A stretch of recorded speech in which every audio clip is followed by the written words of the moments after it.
ನರಾಜ ವಿಶುದ್ಧವಾಣಿ ವಿಶಿಷ್ಟ ವಿಷ್ಣು ವಿಶೇಷ ಶಂಕರ ವಾಯು ಜಲ ಗಗನ ಅನಲ ಅಣು ಓಂಕಾರ ಬ್ರಹ್ಮಾಂಡ ಆದಿಮಧ್ಯ ಅಂತದ ವ್ಯಾಪ್ತಕ್ಕೆ ಸಚ್ಚಿತ್ ಆನಂದ ಆತ್ಮಜ್ಞಾನಕ್ಕೆ ರೂಪ ನೂರರ ಶುದ್ಧ ಚೈತನ್ಯಕ್ಕೆ ನಮೋ ನಮಃ.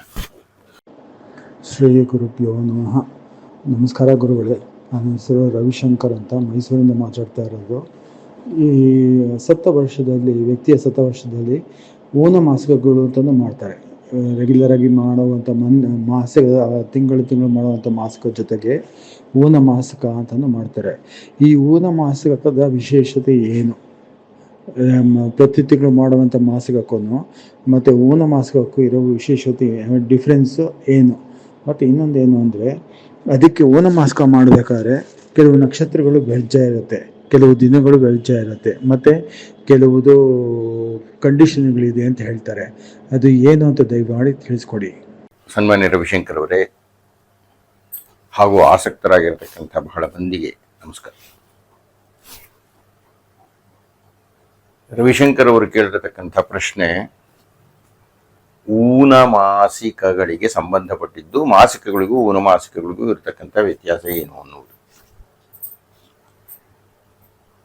ಆ ಹಿನ್ನೆಲೆಯಲ್ಲಿ ನಾವು ಈ ಮಾಸಿಕ ಊನ ಮಾಸಿಕಗಳು ಆರಂಭವಾಗುವ ಘಟ್ಟದ ತನಕ ಏನೇನು ಹಿನ್ನೆಲೆಯಾಗಿ ನಡೆಯುತ್ತೆ ಅನ್ನೋದನ್ನ ಅತ್ಯಂತ ಸ್ಥೂಲವಾಗಿ, ಎಲ್ಲ ವಿಷಯಗಳನ್ನು ನಾನು ಹೇಳಿಲ್ಲ, ವಿವರವಾಗಿ ಹೇಳಿಲ್ಲ, ಅತ್ಯಂತ ಸ್ಥೂಲವಾಗಿ ಒಂದು ಪರಿಚಯವನ್ನ ಇಲ್ಲಿ ತನಕ ಮಾಡಿಕೊಟ್ಟಿದ್ದೀನಿ. ಇದೀಗ ಆ ಪ್ರಶ್ನೆಗೆ ನೇರವಾಗಿರತಕ್ಕಂಥ ಉತ್ತರವನ್ನ ಕೊಡತಕ್ಕಂಥ ಸಮಯ. ಈಗ ನಾವು ಊನಮಾಸಿಕ ಅಂದ್ರೆ ತಿಳ್ಕೋಬೇಕು, ಮಾಸಿಕ ಅಂದ್ರೆ ತಿಳ್ಕೋಬೇಕು, ಅಬ್ದಿಕ ಅಂದ್ರೆ ತಿಳ್ಕೋಬೇಕು, ಹಾಗೂ ಪ್ರತಿ ಸಾಂವತ್ಸರಿಕ ಶ್ರಾದ್ದ ಅಂದ್ರೆ ತಿಳ್ಕೋಬೇಕು. ಇದು 4 ತರಹದ ಶ್ರಾದ್ದಗಳು. ಇಲ್ಲಿ ತನಕ ಮಾತನಾಡಿದ್ರಲ್ಲಿ ಕೆಲವರು ಕೇಳಿದ್ದಾರೆ, ನೀವು 11ನೇ ದಿವಸ ಮಾಡತಕ್ಕಂಥ ಶ್ರಾದ್ದವನ್ನ ಏಕೋದ್ದಿಷ್ಟ ಶ್ರಾದ್ದ ಅಂತ ಹೇಳಿದ್ದೀರಿ. ಆದರೆ ಏಕೋದ್ದಿಷ್ಟ ಶ್ರಾದ್ದದ ವಿವರಣೆಯನ್ನು ಕೊಡ್ತಾ ಪ್ರೇತವೊಂದನ್ನೇ ಉದ್ದೇಶ್ಯ ಮಾಡಿ ಏಕಪಿಂಡ ಪ್ರದಾನ ಮಾಡತಕ್ಕಂತಹ ಶ್ರಾದ್ದವನ್ನ ಏಕೋದ್ದಿಷ್ಟ ಶ್ರಾದ್ದ ಅಂತ ಕರೆದಿದ್ದೀರಿ. ಅಂದ್ರೆ 11ನೇ ದಿವಸ ಮಾಡೋದನ್ನು ಏಕೋದ್ದಿಷ್ಟ ಶ್ರಾದ್ದ ಅಂತ ಹೇಳಿದ್ದೀರಿ, ಹಾಗೂ 10 ದಿವಸಗಳ ತನಕ ಮಾಡ್ತಾ ಇರತಕ್ಕಂಥ ಪ್ರತಿನಿತ್ಯದ ಶ್ರಾದ್ದವನ್ನು ಏಕೋದ್ದಿಷ್ಟ ಶ್ರಾದ್ದ ಅಂತ ಕರೆದಿದ್ದೀರಿ. ಎರಡಕ್ಕೂ ವ್ಯತ್ಯಾಸ ಏನು ಹಾಗಾದ್ರೆ ಅನ್ನುವುದು ಪ್ರಶ್ನೆ, ಸಂದೇಹ. ನಾನು 11ನೇ ದಿವಸದ ಬಗ್ಗೆ ಮಾತಾಡ್ತಾನೆ ಅದನ್ನು ಹೇಳಿದ್ದೀನಿ, ನಿಮಗೆ ಸ್ಪಷ್ಟವಾಗಲಿಲ್ಲ ಅಂತ ಕಾಣುತ್ತೆ. 10 ದಿವಸಗಳು ಮಾಡತಕ್ಕಂತಹ ಅಪರ ಕರ್ಮಗಳಲ್ಲಿನ ಶ್ರಾದ್ದಗಳು ಶ್ಮಶಾನದಲ್ಲಿ ನಡೆಯುತ್ತದೆ. ಶ್ಮಶಾನ ಅಂದ್ರೆ ಅರ್ಥ ಏನಪ್ಪಾ ಅಂದ್ರೆ, ಶ್ಮ ಶಬ್ದೇನ ಶವಃ ಪ್ರೋಕ್ತಂ, ಶಾನಂ ಶಯನ ಮುಚ್ಯತೆ. ಶವಗಳು ಯಾವ ಜಾಗದಲ್ಲಿ ಮಲಗುತ್ತವೆಯೋ ಅದನ್ನ ಶ್ಮಶಾನ ಅಂತ ಕರೀತಾರೆ. ಸ್ಮಶಾನ ಅಂತ ಹೇಳಬಾರ್ದು, ಮಶಾನ ಅಂತ ಕರೀಬಾರ್ದು, ಶ್ಮಶಾನ ಅಂತಲೇ ಕರಿಬೇಕು. ಇದನ್ನ ನಾವು ಯಾಕೆ ಬಹಳ ಸ್ಪಷ್ಟವಾಗಿ ಅರ್ಥ ಮಾಡಿಕೊಳ್ಳಬೇಕು ಅಂದ್ರೆ, ಈ 10 ದಿವಸಗಳ ಶ್ರಾದ್ದಗಳು ಏನ್ ಮಾಡ್ತೀವಿ ಅವೆಲ್ಲ ಶ್ಮಶಾನದಲ್ಲಿ ನಡೆಯುತ್ತದೆ. ಆದ್ರೆ 11ನೇ ದಿವಸ ಮಾಡತಕ್ಕಂಥದ್ದು ಮನೆಯಲ್ಲಿ ನಡೆಯುತ್ತೆ. ಅದು ಪ್ರಧಾನವಾಗಿರತಕ್ಕಂಥ ವ್ಯತ್ಯಾಸ. ಹಾಗಾದ್ರೆ ಅಲ್ಲಿ ಪ್ರೇತವನ್ನು ಉದ್ದೇಶಿಸಿ ಏಕೋದ್ದಿಷ್ಟ ಅಂತ ಹೇಳಿ 11ನೇ ದಿವಸದ ಮನೆಯಲ್ಲಿ ಮಾಡೋದು ಏಕೋದ್ದಿಷ್ಟ ಅಂದ್ರೆ ಅರ್ಥವೇನು ಅಂದ್ರೆ, ಈ ಶ್ಮಶಾನದಲ್ಲಿ ಮಾಡ್ತೀವಲ್ಲ ಶ್ರಾದ್ದವನ್ನ, ಆ ಶ್ರಾದ್ದದಲ್ಲಿ ಭಾಗವಹಿಸೋದಿಕ್ಕೆ ಯಾವ ಬ್ರಾಹ್ಮಣರೂ ಬರುವುದಿಲ್ಲ. ಸ್ಮಶಾನದಲ್ಲಿ ಬಂದು ಕೂತ್ಕೊಂಡು ಯಾರ್ರೀ ಊಟ ಮಾಡ್ತಾರೆ? ಅದು ಸ್ಮಶಾನ ಸಾನ್ನಿಧ್ಯದಲ್ಲಿ ಆ ಚಿತೆ ಪಕ್ಕದಲ್ಲಿ ಈ ರೀತಿ ಬರೋದಿಲ್ಲ ಯಾರು. ಆದ್ದರಿಂದ ಆಗ ಏನ್ ಮಾಡ್ತಾರೆ ಅವರು? ಸಾಂಕೇತಿಕವಾಗಿ ಶ್ರಾದ್ದವನ್ನು ಮಾಡಿ ಪಿಂಡ ಪ್ರದಾನ ಮಾಡ್ತಾರೆ. ಆದರೆ ಬ್ರಾಹ್ಮಣರ ಗೈರು ಹಾಜರಿಯಲ್ಲಿ ಮಾಡದಂತಹ ಶ್ರಾದ್ದಗಳು.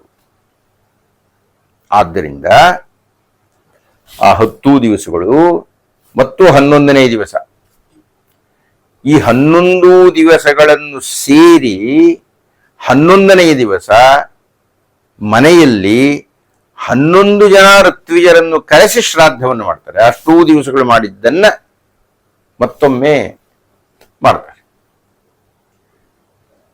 ಅದೂ ಏಕೋದ್ದಿಷ್ಟವೇ. ಇದನ್ನು ಏಕೋದ್ದಿಷ್ಟ ಶ್ರಾದ್ದ ಅಂತಲೇ ಕರೀತಾರೆ. ಯಾಕೆಂದ್ರೆ 11 ಜನ ಬ್ರಾಹ್ಮಣರನ್ನ ಆಹ್ವಾನಿಸಿ ಮಾಡತಕ್ಕಂಥ ಶ್ರಾದ್ದ ಅಂತ.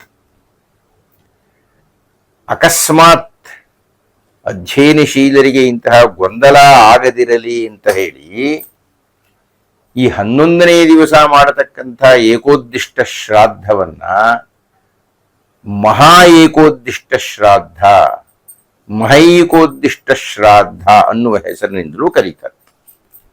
ಆದ್ದರಿಂದ ಹೆಸರು ಒಂದೇ ಆಗಿದ್ರು ಅರ್ಥದಲ್ಲಿ ವ್ಯತ್ಯಾಸ ಇದೆ ಮತ್ತು ಮಾಡತಕ್ಕಂಥ ಕ್ರಿಯೆಯಲ್ಲೂ ಮಾಡತಕ್ಕಂಥ ಜಾಗದಲ್ಲೂ ವ್ಯತ್ಯಾಸ ಉಂಟು. ಇದೊಂದು ಪ್ರಶ್ನೆಯನ್ನು ಕೇಳಿದ್ದೀರಿ, ನಾನು ಅದನ್ನು ಹೇಳಿದ್ದಾಯಿತು. ಇನ್ನು ಸಪಿಂಡೀಕರಣದ ಬಗ್ಗೆ ನಾನೆಲ್ಲ ಹಿಂದಿನ ಬಾರಿ ನಿಮಗೆ ಉತ್ತರವನ್ನು ಕೊಟ್ಟಿದ್ದೆ. ಈಗ 13ನೆಯ ದಿವಸದಿಂದ ಮುಂದೆ ಆಗತಕ್ಕಂತಹ ಘಟನೆಗಳು ಏನು? ಪ್ರಧಾನವಾಗಿರತಕ್ಕಂಥದ್ದು ಪ್ರೇತ ಪ್ರಯಾಣ. ವಾಸ್ತವವಾಗಿ ಸಪಿಂಡೀಕರಣ ಆಗ್ತಾ ಇದ್ದ ಹಾಗೆ ಪ್ರೇತ ಶಬ್ದವನ್ನು ಹೇಳಬಾರ್ದು, ಬಹಳ ಖಚಿತವಾಗಿ ಹೇಳಬೇಕಾಗಿತ್ತು. ಅದಕ್ಕೆ ಪಿತೃರೂಪ ಬರುತ್ತೆ, ಉಸುರೂಪ ಬಂದ್ಬಿಡುತ್ತೆ ಸಪಿಂಡೀಕರಣ ಆಗ್ತಾ ಇದ್ದ ಹಾಗೆ. ಆದರೂ ಪ್ರೇತ ಅಂತ ಯಾತಕ್ಕೆ ಹೇಳ್ತಾರೆ ಅಂದರೆ, ನಾವು ಏನು 12ನೇ ದಿವಸ ಸಪಿಂಡೀಕರಣ ಅಂತ ಮಾಡ್ತೀವಿ ಅದನ್ನ ಮೊದಲು ಹಾಗೆ ಮಾಡ್ತಾ ಇರಲಿಲ್ಲ. ಅದು ವರ್ಷದ ಕೊನೆಯಲ್ಲಿ ಮಾಡ್ತಾ ಇದ್ರು ಸಪಿಂಡೀಕರಣ ಅನ್ನುವುದನ್ನು. ಅದಕ್ಕೆಲ್ಲ ಬೇರೆ ವಿವರಣೆ ಇದೆ, ಈಗ ಅದನ್ನು ನಾನೇನು ಕೊಡೋಕೆ ಹೋಗ್ತಾ ಇಲ್ಲ. ಆದರೆ ಕಾಲಾನುಕ್ರಮದಲ್ಲಿ ಋಷಿಗಳೇ ಚಿಂತನೆ ಮಾಡಿ ಕೆಲವು ಕಾರಣಗಳನ್ನು ಇಟ್ಟುಕೊಂಡು 12 ತಿಂಗಳುಗಳ ನಂತರ ಮಾಡತಕ್ಕಂಥ ಸಪಿಂಡೀಕರಣವನ್ನ 12ನೇ ದಿವಸವೇ ಮಾಡಿಬಿಡ್ತಾರೆ, 12 ತಿಂಗಳುಗಳನ್ನು ಪ್ರತಿನಿಧಿಸಿ. ಆದರೂ ಪ್ರೇತತ್ವ ಅದಕ್ಕೆ ಹೋಗಿರೋದಿಲ್ಲ. ಅಕಸ್ಮಾತ್ ಪ್ರೇತತ್ವ ಹೋಗಿದ್ದೆ ಅಂತ ಅಂದುಕೊಂಡ್ರು ಆಯಾ ತಿಂಗಳುಗಳು ಕಳೆದಾಗ ಅದರ ಭಾವ, ಅದರ ನೆನಪು ಆ ಆತ್ಮಕ್ಕೆ ಆಗಿ ಹಸಿವು ಮತ್ತು ಬಾಯಾರಿಕೆ ಆಗುತ್ತೆ. ಅದು ಕಾರಣ ನೀವು ಸಪಿಂಡೀಕರಣವನ್ನು ಮುಗಿಸಿದ್ದರೂ ಪ್ರೇತ ರೂಪವನ್ನೇ ಅದು ಹೊಂದಿದೆ ಅಂತಲೇ ಭಾವಿಸಿ ಮಾಸಿಕಗಳನ್ನು ಮಾಡಬೇಕು. ಮಾಸಿಕಗಳನ್ನು ಮಾಡೋದು ಅಂದರೆ ಅರ್ಥವೇನು? ಶ್ರಾದ್ದ ಮಾಡೋದು ಅಂದರೆ ಅರ್ಥವೇನು? ಊನಮಾಸಿಕಗಳನ್ನು ಮಾಡೋದು ಅಂದರೆ ಅರ್ಥವೇನು? ಅಬ್ದಿಕವನ್ನು ಮಾಡೋದು ಅಂದರೆ ಅರ್ಥವೇನು? ಪ್ರತಿ ಸಾಂವತ್ಸರಿಕ ಶ್ರಾದ್ದ ಮಾಡೋದು ಅಂದರೆ ಅರ್ಥವೇನು? ಯಾಕೆ ಮಾಡಬೇಕು ಅಸಲು ಇವುಗಳನ್ನೆಲ್ಲ ಅಂದರೆ, ಆಗಲೇ ಹೇಳಿದ್ದೀನಿ ಅಂತ ಕಾಣುತ್ತೆ, ಆ ಪ್ರೇತಗಳಾಗಿರುವ ಸ್ಥಿತಿಗೋ ಪಿತೃಗಳನ್ನು ಸೇರಿದ ಮೇಲಿನ ಸ್ಥಿತಿಗೋ, ಅಂದರೆ ಈ ಪ್ರೇತಾತ್ಮಗಳು ಪಿತೃದೇವತೆಗಳಾಗಿ ಪರಿವರ್ತಿತವಾಗಿ ವಸುರೂಪ ಇತ್ಯಾದಿ ಬರುತ್ತೆ ಅಂತ ಹೇಳಿದ್ದೀನಿ, ಆಗಿನ ಸ್ಥಿತಿಗೋ ಯಾವ ಸ್ಥಿತಿಗೆ ಹೋದರೂ ಅವಕ್ಕೆ ಹಸಿವು ಬಾಯಾರಿಕೆ ಆಗುತ್ತೆ ರೀ. ಅವುಗಳಿಗೆ ಆಗತಕ್ಕಂತಹ ಹಸಿವು ಬಾಯಾರಿಕೆಗಳನ್ನ ನೀಗಿಸುವುದಕ್ಕೆ ಇಲ್ಲಿ ಮಗನಾಗಿರತಕ್ಕಂಥವನು, ಕರ್ತೃವಾಗಿರತಕ್ಕಂಥವನು ಅಕಸ್ಮಾತ್ ಮಗ ಕರ್ತೃ ಇಲ್ಲದೆ ಹೋದ್ರೆ ಮಗಳಾಗಿರತಕ್ಕಂತಹವಳು, ಅಕಸ್ಮಾತ್ ಆಕೆಯೂ ಇಲ್ಲದೆ ಕೆಲವು ಪಟ್ಟಿ ಇದೆ, ಯಾರಾದ್ಮೇಲೆ ಯಾರು ಮಾಡಬಹುದು, ಯಾರಾದ್ಮೇಲೆ ಯಾರು ಮಾಡಬಹುದು. ಯಾರೂ ಸಿಗದೆ ಹೋದರೆ ಸತ್ತಿರತಕ್ಕ ವ್ಯಕ್ತಿಯ ಗೋತ್ರಕ್ಕೆ ಸಂಬಂಧಪಟ್ಟ ವ್ಯಕ್ತಿ ಆ ಶ್ರಾದ್ದವನ್ನು ಮಾಡಬೇಕು. ಹಾಗೆ ಶ್ರಾದ್ದವನ್ನು ಮಾಡಿದಾಗ ಈ ಪಿತೃದೇವತೆಯನ್ನು ಆಹ್ವಾನ ಮಾಡಿ ಆಗಮಿಸಿರತಕ್ಕಂಥ ಬ್ರಾಹ್ಮಣರಲ್ಲಿ ಸ್ಥಾಪನೆ ಮಾಡಿ ಅವರಿಗೆ ಭೋಜನ ಮಾಡಿಸಬೇಕು. ಹಾಗೆ ಭೋಜನ ಮಾಡಿಸಿದಾಗ ಅವರು ತೃಪ್ತರಾದರೆ ಅವರ ದೇಹದಲ್ಲಿ ಆವಾಹನೆಯಾಗಿರತಕ್ಕಂತಹ ವಸು, ರುದ್ರ, ಆದಿತ್ಯ ರೂಪದ ಪಿತೃಗಳು ತೃಪ್ತರಾಗುತ್ತಾರೆ. ಅವರಿಗೆ ತೃಪ್ತರಾದರು ಅಂದ್ರೆ ಅವರ ಜೊತೆಯಲ್ಲಿ, ಅವರ ಸಖ್ಯದಲ್ಲಿ ಇರತಕ್ಕಂಥ ನಮ್ಮ ಪಿತೃಗಳು ತೃಪ್ತರಾಗುತ್ತಾರೆ. ಹೀಗಾಗಿ ಪಿತೃದೇವತೆಗಳನ್ನ ತೃಪ್ತಿಪಡಿಸಲಿಕ್ಕಾಗಿ ಇಲ್ಲಿ ಇರತಕ್ಕಂಥ ಉತ್ತರಾಧಿಕಾರಿ ತನ್ನ ಕರ್ತವ್ಯ ನಿರ್ವಹಣೆಯನ್ನು ಮಾಡುವುದಕ್ಕೋಸ್ಕರ ವೈದಿಕ ಧರ್ಮದಲ್ಲಿ ನಂಬಿಕೆ ಇದ್ದವರು, ಶ್ರದ್ಧೆ ಇದ್ದವರು ವರ್ಷಕ್ಕೆ ಒಂದು ಸಲ ಶ್ರಾದ್ದವನ್ನು ಮಾಡಿ ಪಿಂಡ ಪ್ರದಾನ ಮಾಡ್ತಾರೆ. ಇನ್ನು ಪಿಂಡ ಪ್ರದಾನ ಮಾಡೋದಕ್ಕೂ, ಬ್ರಾಹ್ಮಣ ಪೂಜೆ ಮಾಡೋದಕ್ಕೂ, ಬ್ರಾಹ್ಮಣರಿಗೆ ಭೋಜನ ಮಾಡಿಸೋದಕ್ಕೂ, ತರ್ಪಣ ಕೊಡೋದಕ್ಕೂ ಇವುಗಳಿಗೆಲ್ಲ ಬೇರೆ ಬೇರೆ ಅರ್ಥಗಳಿದೆ. ಆದರೆ ಈಗ ಅಷ್ಟನ್ನೆಲ್ಲ ನಾನು ವಿವರಣೆ ಕೊಡ್ತಾ ಇಲ್ಲ, ಮುಂದೆ ಯಾವಾಗಾದ್ರೂ ಒಂದ್ಸಲ ನೋಡೋಣ.